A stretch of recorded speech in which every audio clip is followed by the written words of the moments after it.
Matusalén. Dentro de las vastas historias de la Biblia, la vida de un hombre a menudo queda de lado. Matusalén es el ser humano más longevo de la Biblia. Imagínese todo lo que habría visto, experimentado y aprendido durante esos años. La Biblia dice claramente, y fueron todos los días de Matusalén 969 años y murió. Génesis 5:27, de la versión King James. Sin embargo, hay muchos misterios en su vida que muchos ignoran. Linaje. Matusalén ocupa una posición única en el intrincado árbol genealógico, tejido a lo largo de los primeros capítulos del Génesis. Nacido de un linaje marcado por una extraordinaria longevidad y encuentros divinos, su historia une los mundos del hombre y de Dios. Durante este periodo, la gente vivió durante cientos de años. Era una época diferente, en la que la humanidad todavía estaba muy ligada a sus orígenes y el mundo era más joven y fresco. Adán y Eva tuvieron otros hijos e hijas después de Caín y Abel. Con el crecimiento de su familia, llegó el nacimiento de la civilización misma. La Biblia dice, y vivió Adán, después que engendró a Set, 800 años, y engendró hijos e hijas. Génesis 5:4. A medida que pasaron las generaciones, cada hombre engendró hijos y les enseñó los caminos de la tierra, cómo cultivar la tierra y cuidar a los animales, y cómo conectarse con Dios. Es entre estas primeras generaciones que conocemos al padre de Matusalén, un hombre llamado Enoc. A diferencia de otros de su tiempo, que a menudo se desviaban de caminos virtuosos, el padre de Matusalén, Enoc, tenía una relación única y profunda con Dios. Su padre fue un profeta y un hombre único, ya que nunca murió. Enoc vivió 65 años y engendró a Matusalén. Después de engendrar a Matusalén, Enoc caminó con Dios 300 años y engendró hijos e hijas. Así, todos los días de Enoc fueron 365 años. Y Enoc caminó con Dios, y no apareció más, porque Dios lo tomó consigo. Génesis 5:21-24, nueva versión King James. Este versículo implica esta estrecha relación entre Enoc y Dios. Por tanto, Enoc vivió en una familia justa. Matusalén, bendecido con una vida que duró casi un milenio, se convirtió en abuelo de otro importante personaje bíblico, Noé. En un mundo cada vez más perdido, y vivió Lamec 182 años y engendró un hijo. Llamó su nombre Noé. Génesis 5:28-29, versión King James. Noé, como muchos saben, fue elegido por Dios para construir un arca, asegurando la supervivencia de la humanidad durante el gran diluvio. En términos simples, Matusalén era hijo de un hombre que caminó tan cerca de Dios que no murió de la manera habitual. Era el abuelo del hombre que construyó un enorme barco para salvar a animales y humanos de una gigantesca inundación. La historia de esta familia no es solo una cuestión de longevidad, sino de propósito y destino divinos.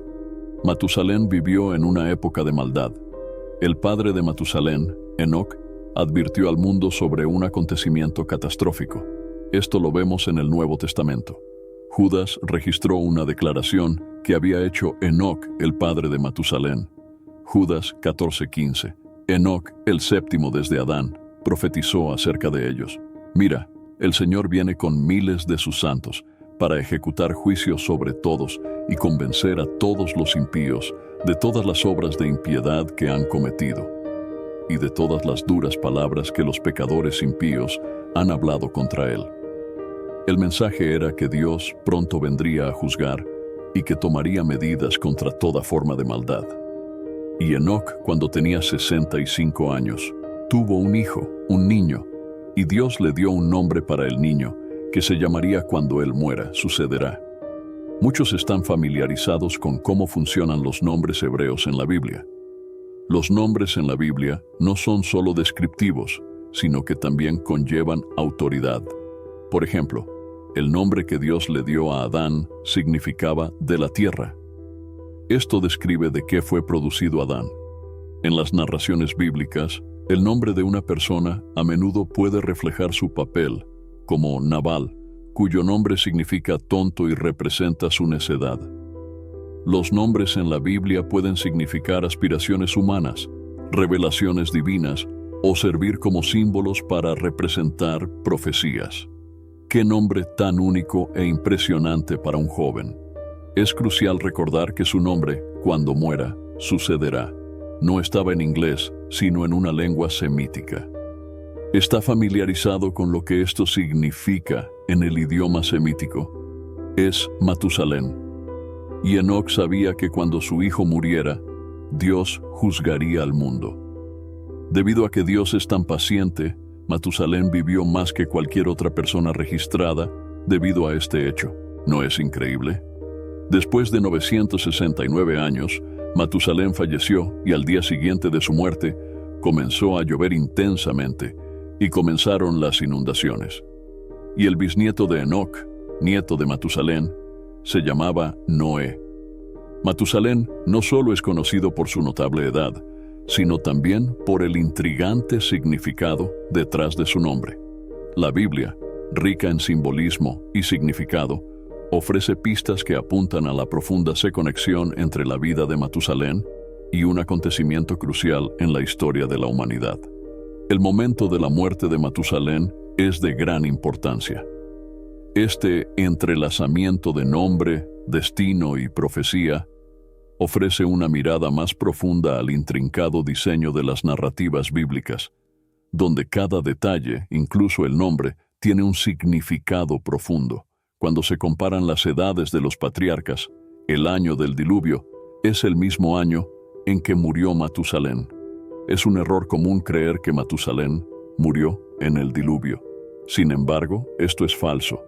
Un santo padre, Enoc, crió a Matusalén, quien caminó con Dios. Y Noé y sus 3 hijos pasaron 120 años construyendo una enorme arca cubierta según las especificaciones de Dios. Ya conoces la historia. Por lo tanto, Noé escuchó el sermón de Enoc sobre el juicio inminente y se dio cuenta de que el nombre de Matusalén implicaba que la sentencia vendría poco después de la muerte de este patriarca. Gracia de Dios. La larga vida de Matusalén nos habla de la misericordia de Dios. Dios es muy rico en misericordia. La frase rico en misericordia contrarresta la descripción de la humanidad como rica en pecado. Un Dios misericordioso ideó un plan para salvar y redimir a las criaturas malvadas. Misericordia es compasión o perdón otorgado a alguien que merece castigo o daño. La misericordia es el perdón inmerecido. La misericordia es la única explicación para el gran sacrificio de Cristo por nosotros. Los seres humanos solo pueden mostrar una misericordia limitada unos a otros. Sin embargo, el perdón de Dios por nuestras horrendas ofensas muestra que Él es más que misericordioso. Él es rico en misericordia. Un Dios rico en misericordia demuestra en esto su propio amor por nosotros. Cuando Enoc, el padre de Matusalén, y su nieto Noé advirtieron a la gente sobre el destino del mundo, todos se burlaron. Este es un tema crucial en el periodo final de Matusalén y un tema clave en el nuestro, el diluvio final de Matusalén y el fuego de la segunda venida. 2 pasajes de la Biblia advierten que en los últimos días habrá burladores. 2 Pedro 3:3 y Judas 1:18 explican lo que esto significa. 2 Pedro 3:4, Biblia ampliada. Sobre todo, sepan sin duda alguna que en los últimos días vendrán burladores con sus burlas, siguiendo sus propios deseos humanos y diciendo: ¿dónde está la promesa de su venida? ¿Qué ha sido de ella? Desde que los padres durmieron en la muerte, todas las cosas han continuado exactamente como estaban desde el principio de la creación. No debería sorprender a los cristianos descubrir que hay quienes ridiculizan el concepto de que Jesús regresará en el futuro. Peter nos informó que habría quienes se reirían de nosotros. Eso es lo primero que hay que saber. Los escépticos debieron dudar de Noé, nieto de Matusalén, quien construyó el arca durante 120 años. 120 años me parecieron mucho tiempo. Ahora vemos lo mismo. Estos escépticos tienen la mentalidad de que los cristianos han estado hablando de la segunda venida de Jesús durante los últimos 2000 años, pero Él aún no ha regresado. La narrativa que difunden los burladores se basa en la suposición de que las cosas siempre han sido como son ahora y que Dios no ha hecho ni hará nada nuevo en el plan que tiene para la creación. Porque cuando sostienen esto, se les escapa el hecho de que, según la palabra de Dios, los cielos existieron hace mucho tiempo, y la tierra fue formada del agua y del agua, por la cual el mundo de aquel tiempo fue destruido al ser inundado con agua. Pero por su palabra los cielos y la tierra actuales están reservados para el fuego, guardados para el día del juicio y la destrucción de los malvados. 2 Pedro 3:5-7.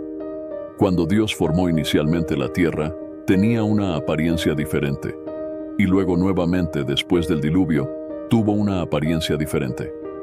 Por lo tanto, nadie debe menospreciar la promesa de Dios de que la hará diferente una vez más, juzgándola con fuego en lugar de agua. La misma palabra de Dios que creó toda la materia y juzgó al mundo con un diluvio, traerá un día un juicio de fuego sobre la tierra. La lección que enseñó el diluvio fue que este es un universo moral, que el pecado no quedará impune para siempre, y Jesús mismo usó el diluvio para señalar este aspecto moral, pero estos hombres optaron por descuidarlo.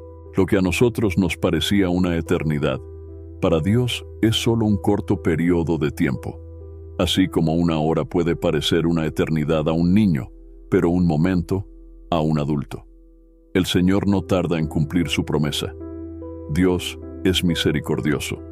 Sin embargo, la realidad es que Dios cumplirá su promesa y la cumplirá prontamente según el tiempo que haya determinado. Cualquier retraso percibido desde nuestra perspectiva se debe a la larga paciencia de Dios, que permite al hombre el mayor tiempo posible para arrepentirse.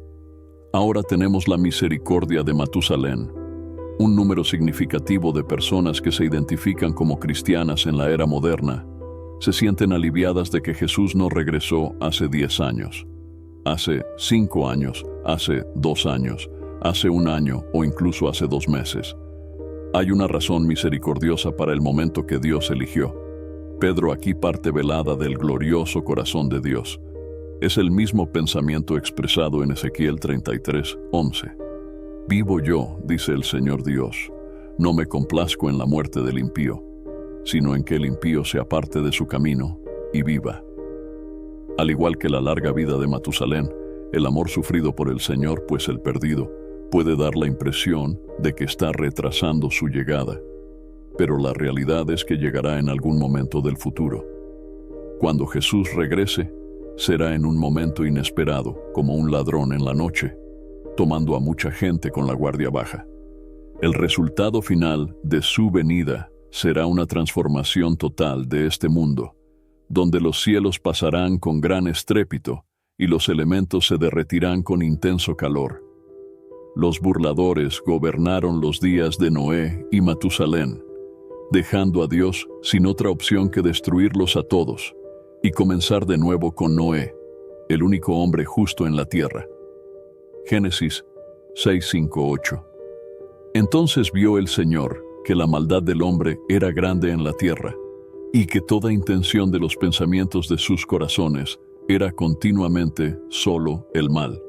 Entonces el Señor se arrepintió de haber hecho al hombre en la tierra, y se entristeció en su corazón. Entonces el Señor dijo: Quitaré de la faz de la tierra al hombre que cree, así como al hombre y a las bestias, y también a los reptiles y a los reptiles, las aves del cielo, porque me arrepiento de haberlos hecho. Pero Noé encontró favor ante los ojos del Señor. Ya vemos un aumento de burladores en nuestro mundo hoy, y varios factores pueden estar contribuyendo a este aumento. Hay más escépticos en el mundo que nunca, y probablemente hay varias causas para esto. Al darle la espalda a la Biblia, la sociedad moderna ha perdido todo sentido del bien y del mal, del bien y del mal, de la verdad y la mentira. En este clima, cualquiera que afirme saber la verdad es el blanco principal de los burladores. El mundo durante la época de Matusalén. Como se mencionó anteriormente, en los días de Matusalén, el mundo era muy diferente. Como nos dicen las páginas de la Biblia, durante su increíblemente larga vida, la Tierra experimentó cambios dramáticos, no solo en los paisajes, sino también en los corazones de las personas que vivían en ella. El mundo había dado un giro oscuro. La humanidad, una vez creada en la inocencia, ahora profundizó en los caminos del mal y la rebelión. Y vio Dios que la maldad del hombre era grande en la tierra, y que todo designio de los pensamientos de su corazón era siempre malo. Génesis 6:5, versión King James. Parecía que la humanidad había perdido el rumbo, alejándose cada vez más de lo divino y acercándose al caos. En un mundo donde las cosas se estaban poniendo terribles, había un buen hombre llamado Noé, que era nieto de Matusalén e hijo de Lamec. Incluso cuando todos los demás estaban haciendo mal, Noé permaneció justo. Como Noé era un hombre justo, Dios le habló de un gran plan. Enviaría una inundación masiva para eliminar todo el mal de la tierra y empezar de nuevo. Entonces, siendo bondadoso y misericordioso, Dios abrió una salida. Le dijo a Noé que construyera un recipiente grande y gigantesco para mantener a su familia y a 2 de cada animal a salvo de la inminente inundación. Estableceré mi pacto contigo y entrarás en el arca tú y tus hijos y tu mujer y las mujeres de tus hijos contigo. Génesis 6:18, versión King James. Mientras el mundo continuaba desorientado, marchando inconscientemente hacia su destino, Noé y su familia se prepararon para la tormenta prometida. A medida que los últimos días del mundo anterior al diluvio llegaban a su fin, el largo viaje de Matusalén en esta tierra también llegó a su fin, marcando simbólicamente el fin de una era antes de que las aguas subieran para reclamar la tierra. En los primeros capítulos de Génesis, específicamente Génesis 6:1-5, la Biblia pinta un cuadro del mundo antes del diluvio. La tierra no era un lugar de paz ni de bondad, sino más bien lleno de pecado, violencia y corrupción moral. Imagine un mundo donde las personas son consumidas por sus deseos, siempre buscando hacer lo que quieren, sin importar el costo para los demás. La honestidad, la integridad y la bondad no son virtudes celebradas ni siquiera comprendidas. En cambio, reinan el engaño y la manipulación. Cada uno está decidido a sí mismo, y el tejido mismo de la sociedad está desgarrado por el egoísmo y la maldad. En un entorno así, las familias no son santuarios de amor y apoyo, sino campos de batalla de engaño y traición. Los vecinos no se cuidan unos a otros, intentan explotarse unos a otros. Los gobiernos no son instituciones de justicia, sino sistemas de opresión que mantienen el dominio de los poderosos sobre los débiles. Ahora inserte en este mundo caótico un desarrollo inusual: los Nefilim. La Biblia dice que los hijos de Dios vieron que las hijas de los hombres eran hermosas y se casaron con cualquiera de ellas que eligieron. Génesis 6:2 de la Nueva Versión Internacional. Estos hijos de Dios suelen ser interpretados como ángeles caídos, aunque el término es algo ambiguo. Los descendientes de estas uniones, hijos de Dios e hijas de los hombres, fueron los Nefilim, los antiguos héroes, hombres de renombre. Génesis 6:4. Los Nefilim eran especiales y no eran gente común y corriente. Eran fuertes y grandes, pero empeoraron los problemas del mundo. Fueron admirados, temidos y tal vez incluso adorados, lo que alejó a la gente del Dios verdadero que los había creado. Su fuerza los convertía en objetos de fascinación, pero eran parte de un mundo que se hundía cada vez más en el caos y el pecado. Fue en este contexto que Dios vio la maldad de la humanidad. Pero incluso en medio de este capítulo oscuro de la historia de la humanidad, hubo un rayo de esperanza, un hombre llamado Noé, que encontró favor ante los ojos del Señor. Génesis 6:8. Matusalén vivió en los tiempos de Noé, lo que significa que vivió en los últimos tiempos de su mundo. Entonces, conocer el mundo en tiempos de Matusalén es conocer el mundo en tiempos de Noé, como era el tiempo de Noé. Y como fue en los días de Noé, así será en los días del Hijo del Hombre. La gente comía, bebía, se casaba y se entregaba en matrimonio. Hasta el día en que Noé entró en el arca y vino el diluvio y destruyó a todos. Fue lo mismo que sucedió en los días de Lot. Comían, bebían, compraban, vendían, plantaban y edificaban. Pero el día que Lot salió de Sodoma, llovió del cielo fuego y azufre y los destruyó a todos. Será exactamente lo mismo el día en que se manifieste el Hijo del Hombre. Lucas 17, 26, 30, Biblia ampliada. Jesús usó el ejemplo de la época de Noé para explicar que el mundo continuaba con sus actividades diarias como comer, beber y casarse. Esta fue también la época de Matusalén. Todos siguieron con sus vidas. También estamos en los tiempos de Matusalén. El mundo sigue avanzando, a pesar de que estamos en los últimos días. Todo continuó con normalidad. Eso fue hasta que Noé y su familia entraron en el arca, momento en el que llegaron los cataclismos del diluvio y destruyeron a toda la gente. Jesús no dijo que todo estaría bien o que no habría problemas. Las condiciones antes del diluvio y antes del juicio de Sodoma y Gomorra eran terribles, pero el mal se aceptaba como algo habitual y rutinario. La palabra traducida revelado es apocaliptein, de donde obtenemos nuestra palabra moderna apocalipsis, pero la palabra griega antigua tiene la idea de revelación o develamiento. Cuando llegó el diluvio de Noé, uno puede imaginarse a las personas tratando de proteger sus posesiones mientras perecían en vano. Aún así, si alguien está preparado para la venida de Jesús, no se preocupará por las cosas materiales que quedan atrás. La atención de sus corazones no debe estar en lo que hay en la casa, sino en lo que hay en el cielo. Llegará un momento en que todas las oportunidades de obedecer a Dios desaparecerán. Algunas personas se burlan de la predicación y enseñanza sobre el infierno o cualquier juicio inminente. Lo perciben como tácticas de miedo, diseñadas para asustar a niños y tontos. Somos demasiado sabios para creer esto. Más que cualquier otro tema, Jesús habló del infierno. Considere los innumerables ejemplos de personas que tuvieron la oportunidad de hacer lo correcto y luego perdieron esa oportunidad para siempre. El rapto de la iglesia es el próximo evento en la línea de tiempo profética de Dios.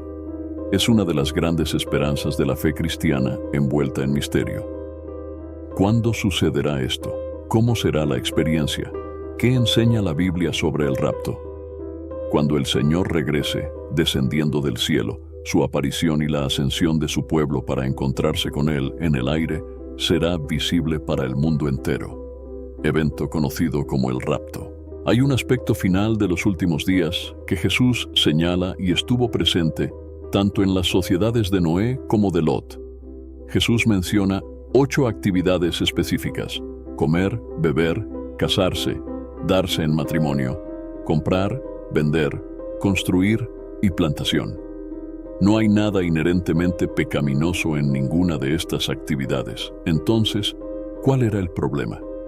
El problema era que estaban tan inmersos en estas actividades que no reconocían los días en los que vivían. Resumiría este problema en una palabra: materialismo. Estaban tan inmersos en lo material que ya no tenían comprensión ni vigilancia por lo espiritual y lo eterno. Entonces, el último aspecto de los días de Noé y Lot fue el materialismo. ¿Cuánto materialismo hay en el mundo hoy? Yo diría que la civilización occidental está prácticamente inundada de ella y de ninguna manera está excluida de la iglesia. Muchos cristianos profesantes son tan materialistas en sus corazones como los incrédulos. Los días de Noé, la narración paralela en Lucas 17:26, presenta esta frase: como fue en los días de Noé, así será en los días del Hijo del Hombre. Por lo tanto, para comprender los días previos al regreso de Jesús, Es necesario descubrir cómo fueron los días de Noé. Para describirlos, examinaremos el libro del Génesis en busca de los elementos esenciales. El lado positivo destacando por la supervivencia. Presentamos los elementos malignos evidentes en los días de Noé y Lot. Como hemos visto, varias formas de maldad proliferaban. Sin embargo, sería un error nuestra parte es cerrar este cuadro de los días de Noé y Lot sin mostrar también el lado positivo de la historia, porque hubo un lado positivo en dos aspectos principales. Hay un lado excelente de los días de Noé, porque Génesis 6:9 dice: estas son las generaciones de Noé. Noé era varón justo y perfecto en sus generaciones, y Noé caminó con Dios. Había un hombre entre todas esas personas que tenía una relación personal cercana con Dios. Dios podría hablarle y decirle cómo veía la situación y el juicio que traería. Porque como creyentes, Noé establece un estándar que debemos seguir. Noé y su familia fueron los únicos supervivientes de esa tragedia. Me parece claro que hoy solo sobrevivirán aquellos que vivan como Noé y su familia. Noé no quedó ignorante de lo que estaba por venir. Como fiel siervo de Dios, recibió directamente de Dios revelación sobrenatural de lo que sucedería en la tierra y cómo él y su familia podrían prepararse para ello, afrontarlo y sobrevivir. Dios advirtió a Noé y le mostró un camino. Así como los elementos dañinos de la historia se aplican al tiempo presente, también debería aplicarse este elemento positivo.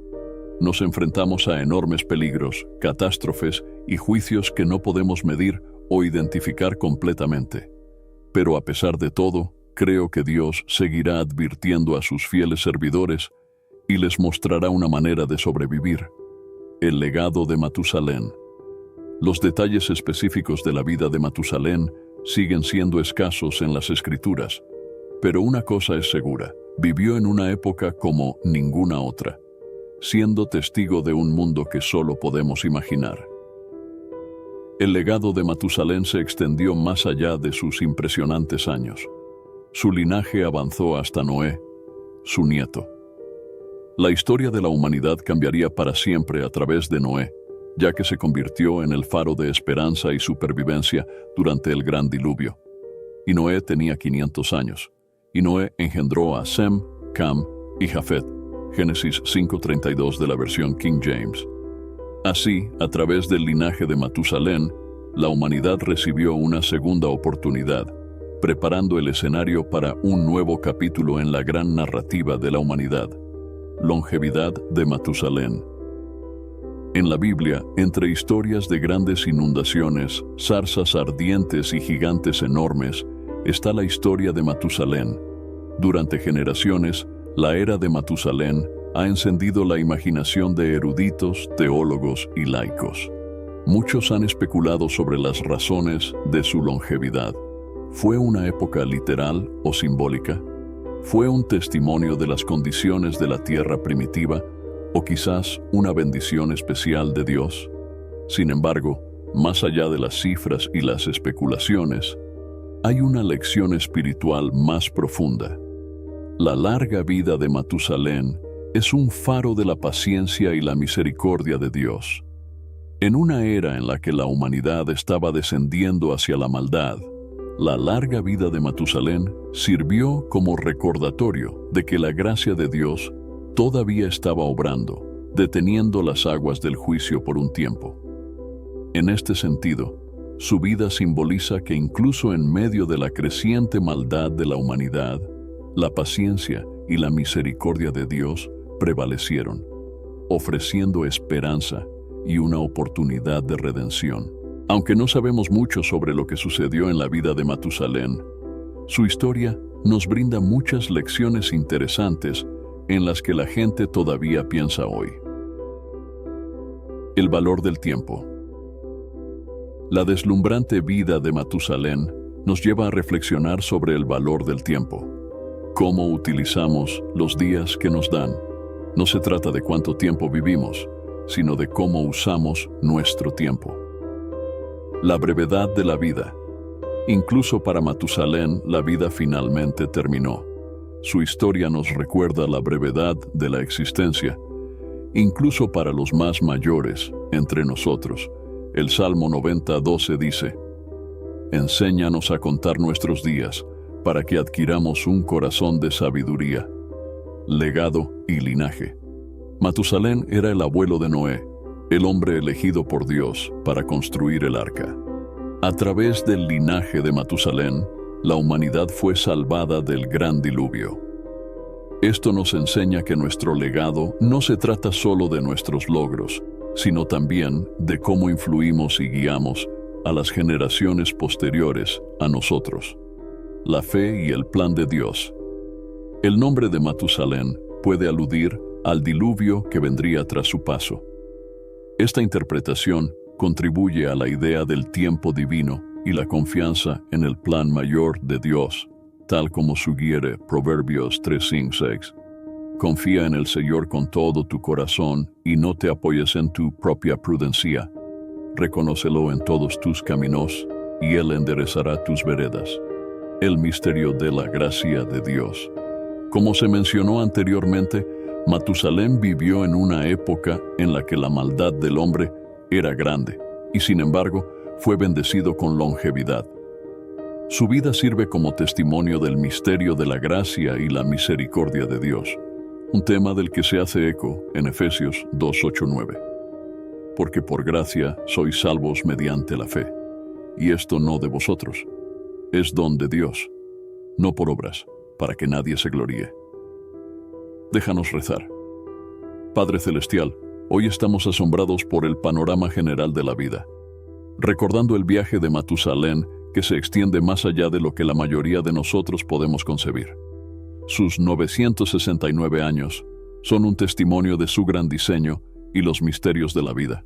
Señor, así como sustentaste a Matusalén durante innumerables amaneceres y atardeceres, te pedimos que nos guíes a través de nuestros días, por largos que sean. Ayúdanos a apreciar cada momento, a ver la belleza en lo fugaz y lo eterno, y a comprender que nuestras vidas, aunque cortas en comparación, están llenas de propósito. Que la vida de Matusalén nos recuerde la importancia de la paciencia, de la fe testimonial y duradera. En cada respiro que tomamos, en cada desafío que enfrentamos, en cada alegría que celebramos, que la longevidad de Matusalén nos inspire a valorar nuestro tiempo, profundizar nuestra fe y apoyarnos en tus brazos eternos. En tu precioso nombre oramos. Amén.